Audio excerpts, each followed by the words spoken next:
you can be successful today, and tomorrow you lose your job, you lose your car, you lose the house, and then you're not successful, right? Same person, but the conditions have changed. So we're talking about, when you talk about that, money, job, those sort of things, you're talking about conditions around the person, right? You're not talking about the person. So then what does self-happiness mean? When we say, I want to be happy, some people might say, well, I'll be happy when I have €1 million. I'll be happy when I have a sports car. They're depending on conditions to be happy. So is that what you mean by happiness?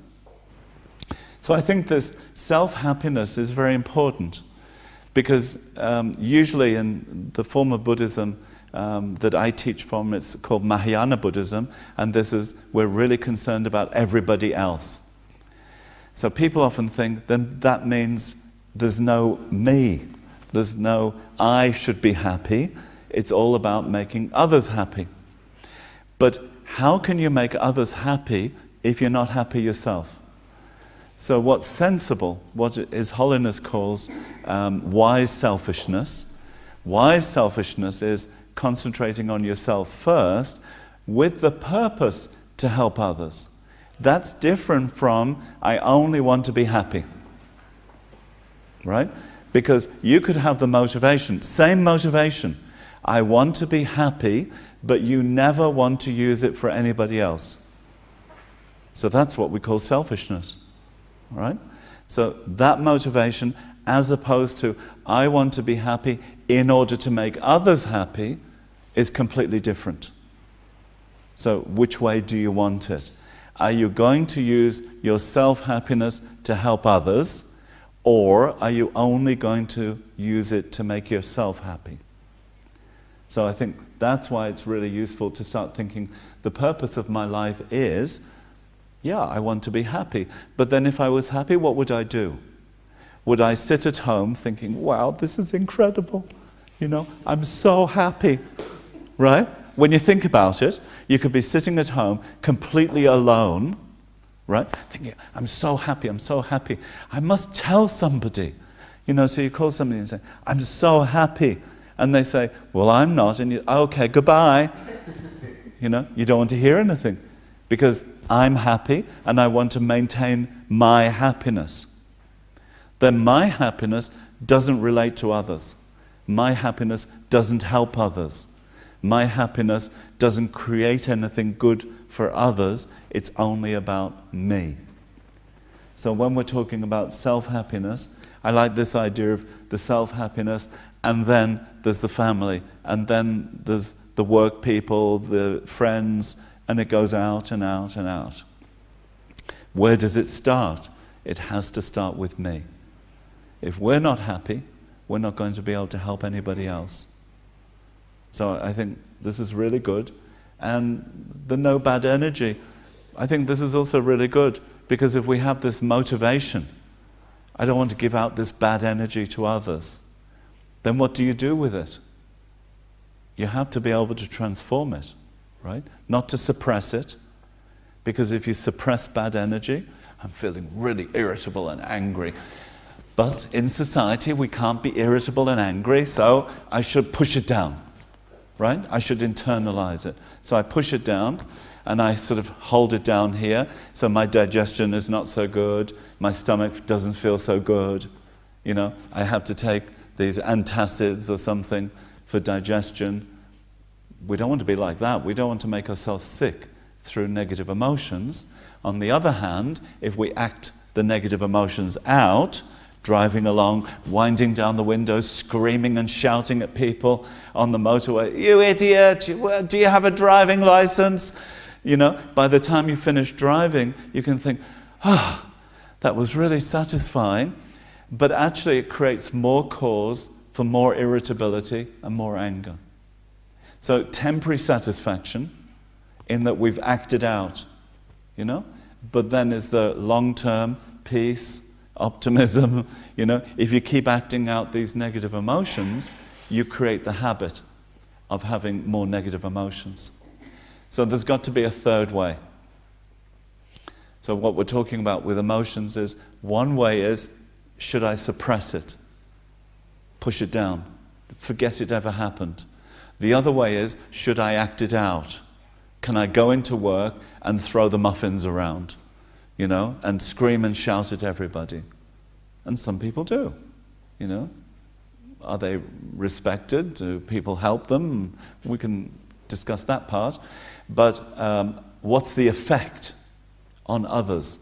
This ripple effect as it goes out and out and out.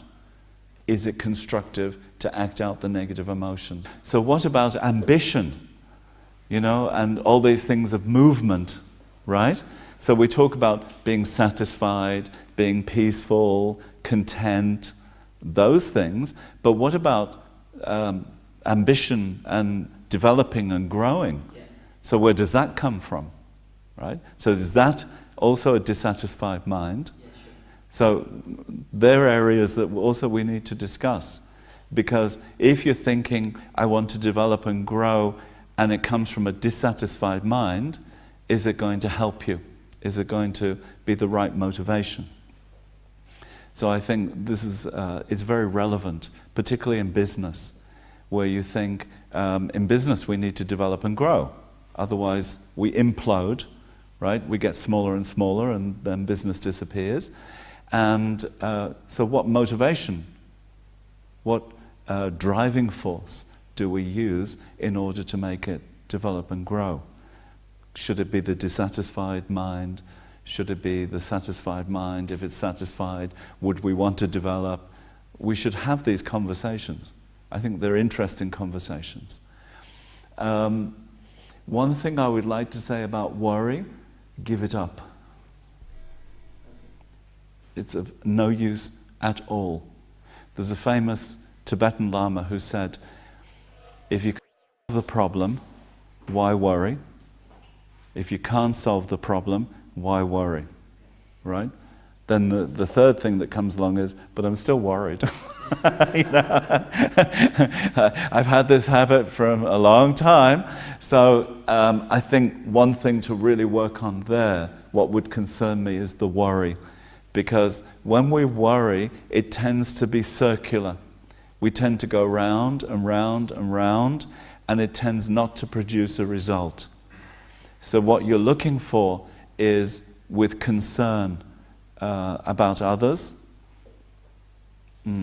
with love or compassion, good feeling about others, you want to help them in their situation. So I take out the worry, but have concern. You should have concern. You should have love and compassion. And love is, I want you to be happy, and compassion, I don't want you to suffer.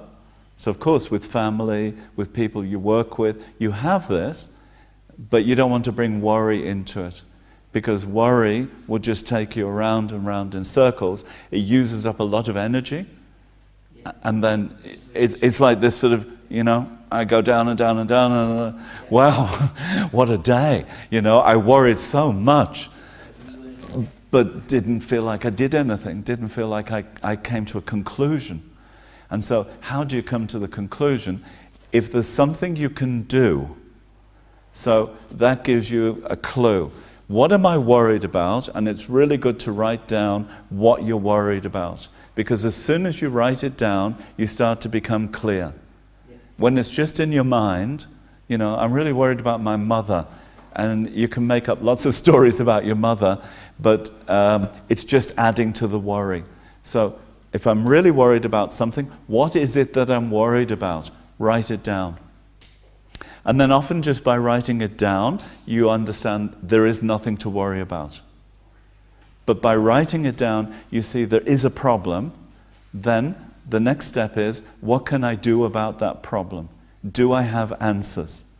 So then you make a list of the answers. So here's the problem, here are the answers. And if there are no answers, then what he said was, then also why worry? So if there are answers, why aren't you putting them into effect? And this is really important too, because often we have problems, we have answers, but because we're in the syndrome of worrying, we don't actually put something into effect. We don't do something. We think, well, tomorrow, or tomorrow, or tomorrow, you know? It's like we get our satisfaction from the worrying. So what you need to do is renounce, give up the worrying, but keep the concern, keep the good feeling. But is there something I can do? Is there something I can't do? In either case, why am I worried?